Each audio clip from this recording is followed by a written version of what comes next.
Peace be to you. I believe there is a popular song entitled, "I'm in heaven when I'm near you." Now that indeed may be a kind of heaven, but it is not the kind of heaven, however, to which we aspire. In order to understand heaven, though it is in eternity, we must nevertheless begin by talking about time.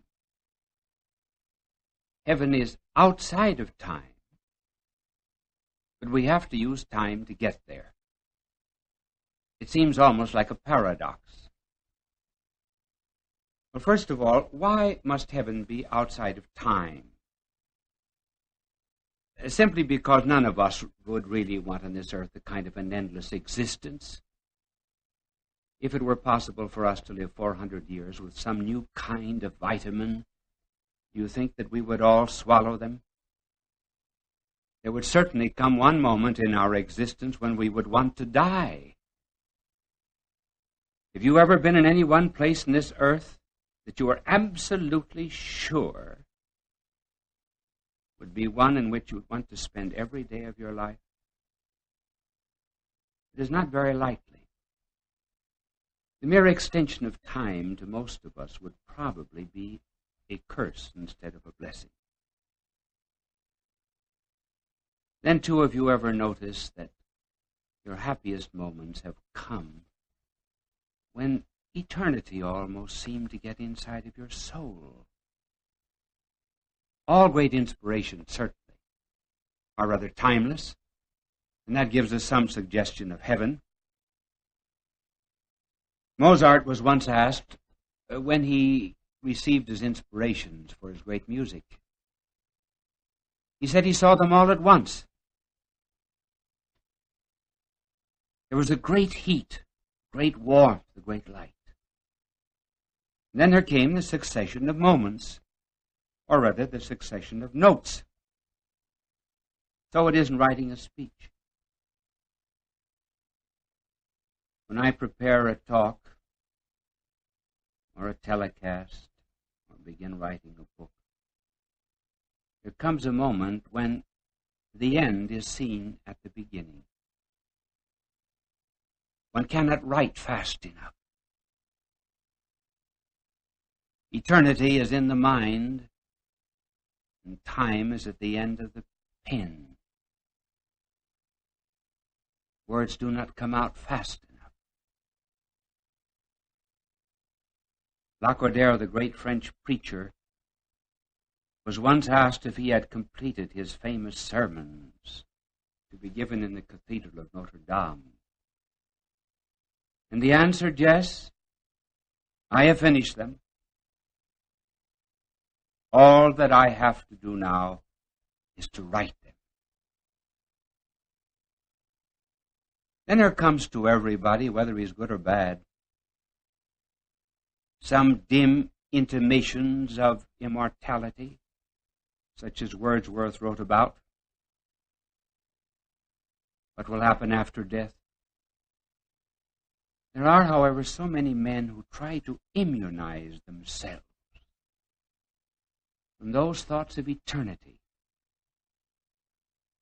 They put on a kind of a God-proof raincoat, so that the drops of His grace will not get through to them. They shut out eternity. I wonder if anybody has ever described this better than T.S. Eliot, entitled "The Men Who Turn from God." It is a poem about those who busy themselves with everything in time, never give a moment to the stranger. The stranger who has been knocking at the gate of their soul almost every day. The stranger who made them uneasy in their sleep.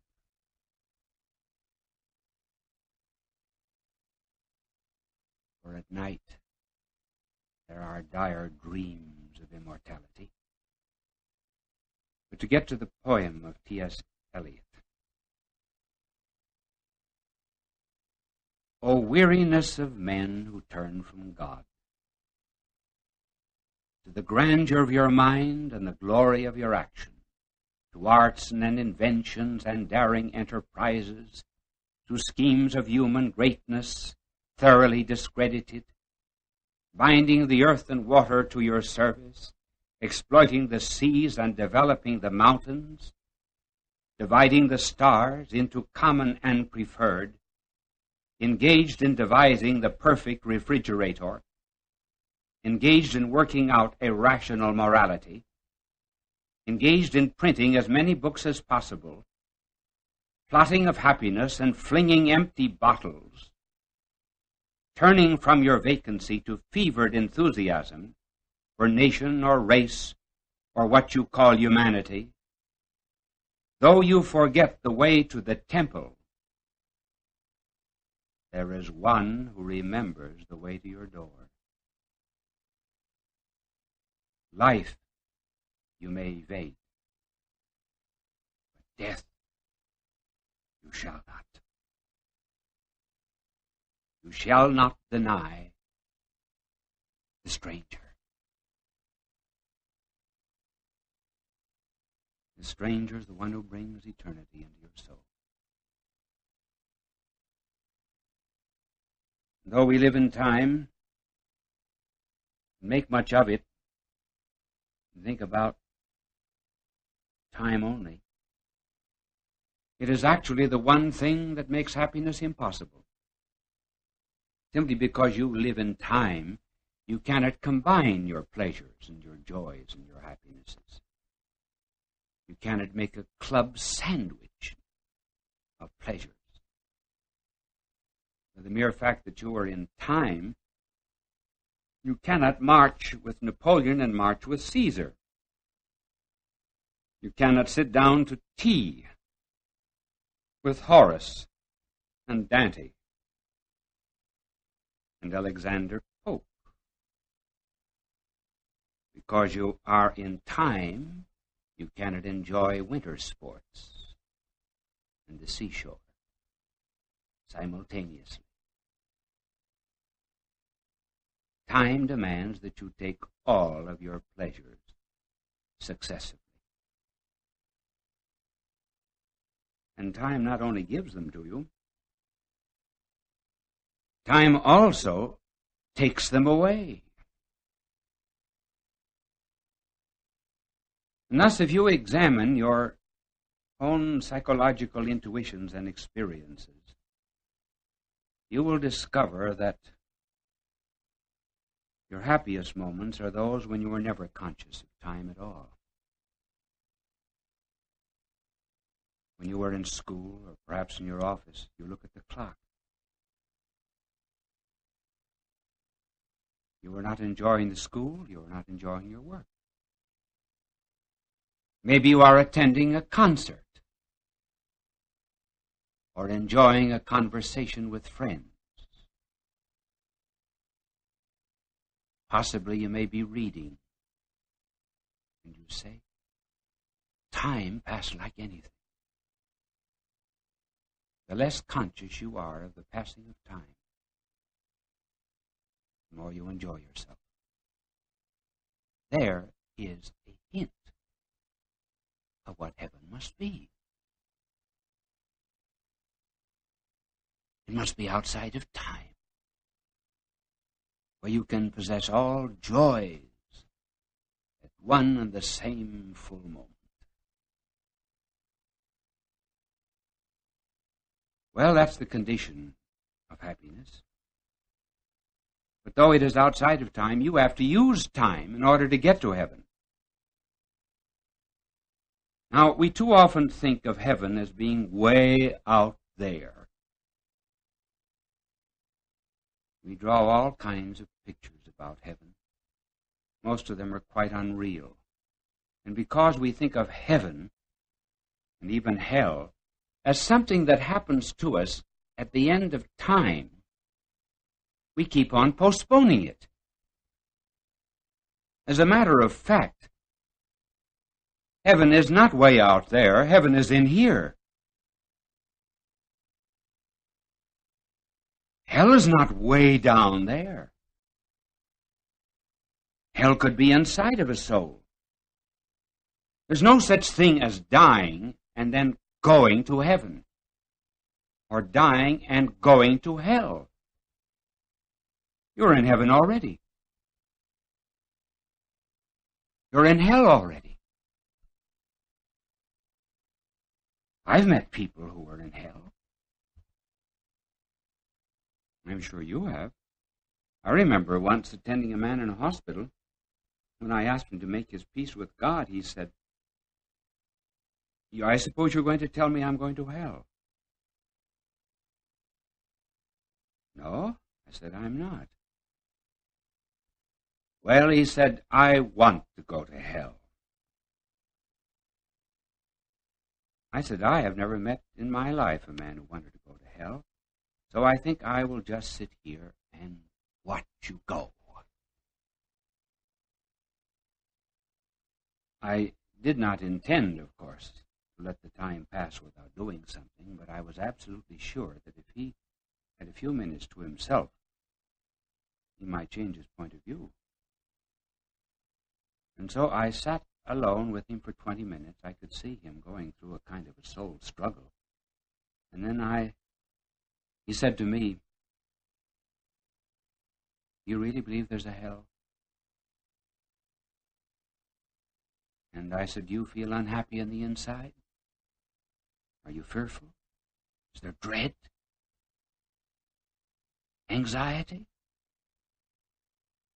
Are all the evil things of your life coming up before you as a specter, as a ghost?"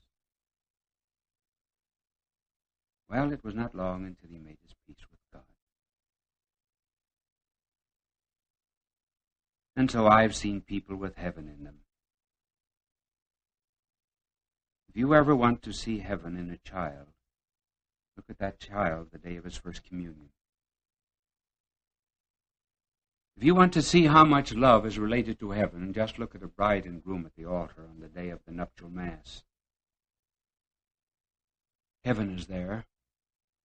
Heaven is there because love is there. I've seen heaven in a missionary nun. Yes, a missionary nun who was spending herself and being spent among the lepers.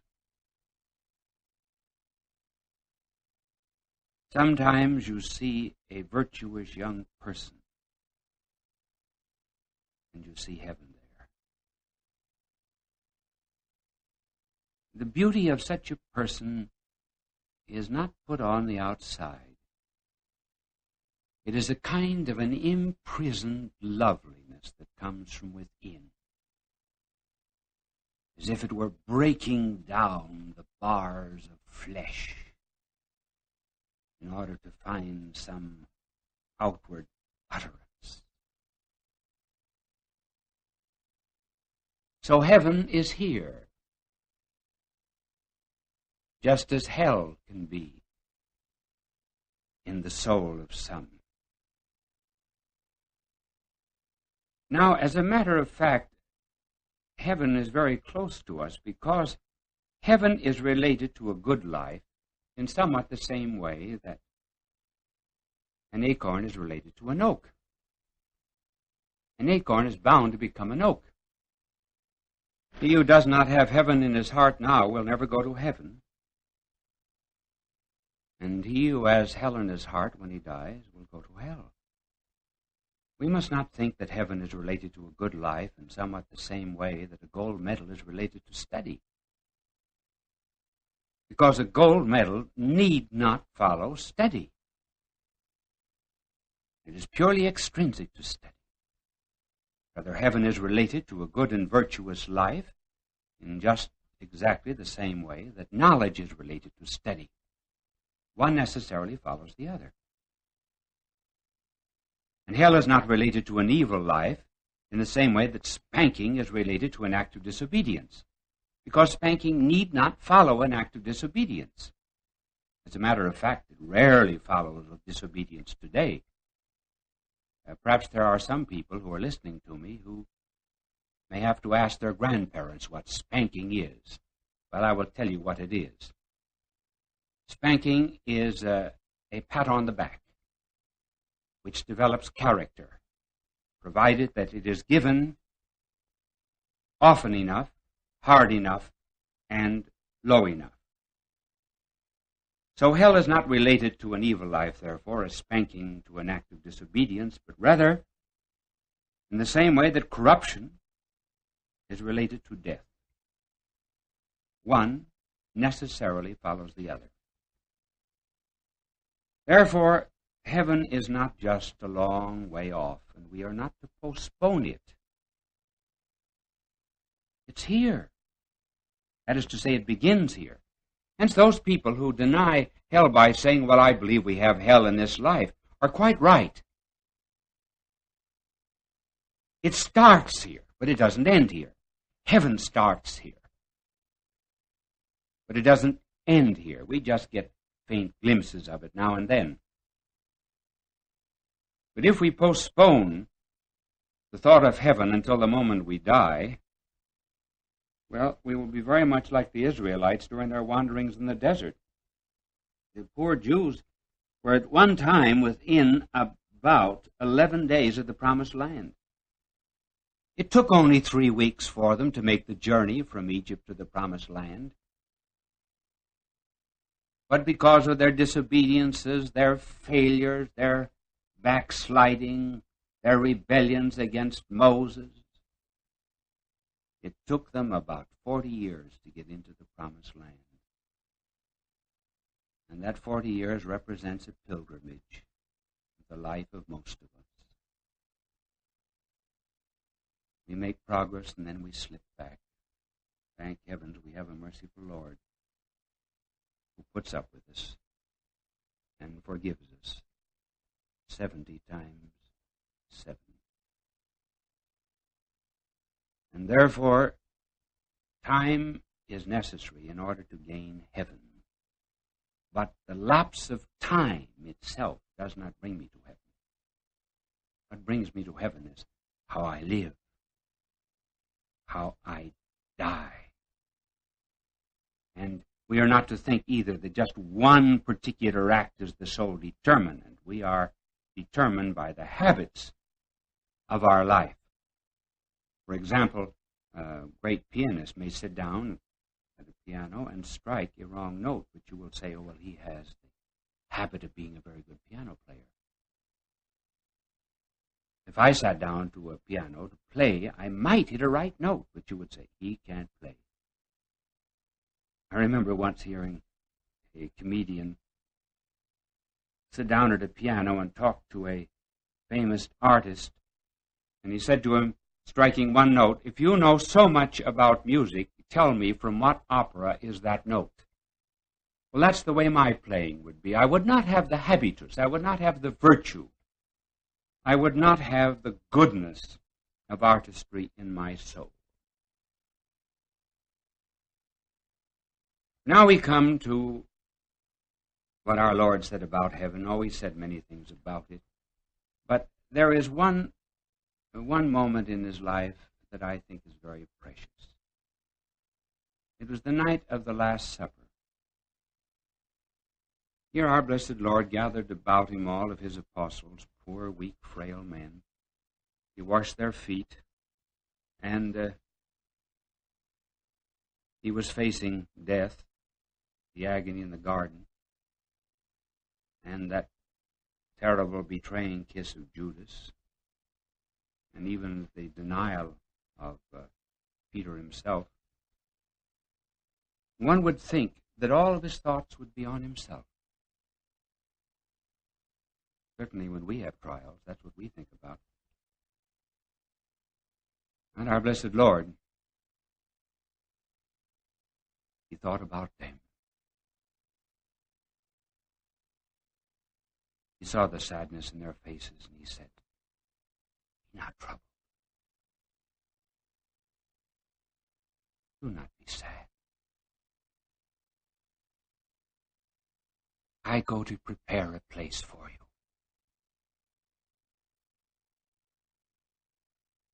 In my Father's house, there are many mansions.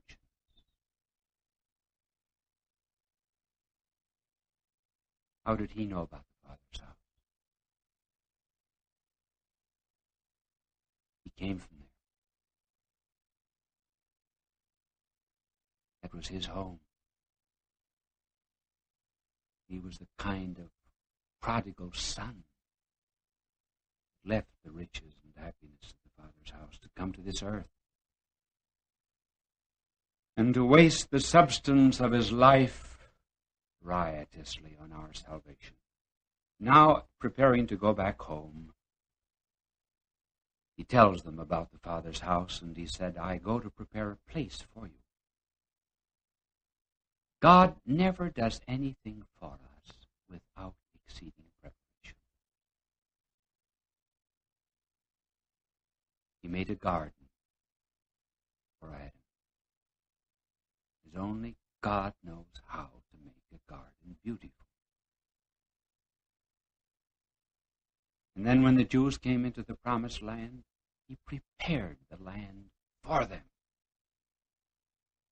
He said he would give them houses full of good things, houses which they never built. He said that he would give them vineyards and oil, which they never planted. So he goes to prepare a place for us. Prepare a place. Why? Simply because, well, we actually were not made for heaven. We were made for earth.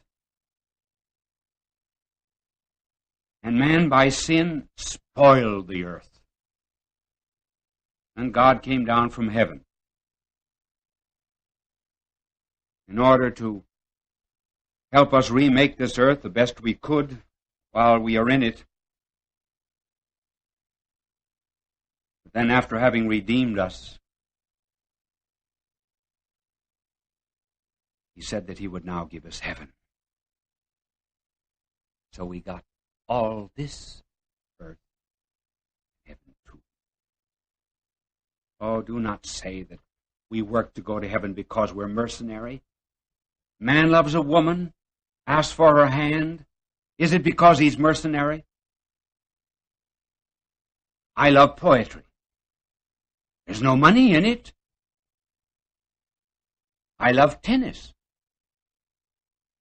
I play tennis twice a week. Do I do it because it's mercenary? I do it simply because I love it.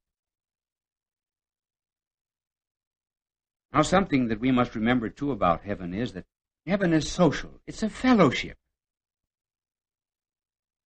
In some places, heaven is called a country to indicate its vastness. It's called a city to suggest the number of its inhabitants.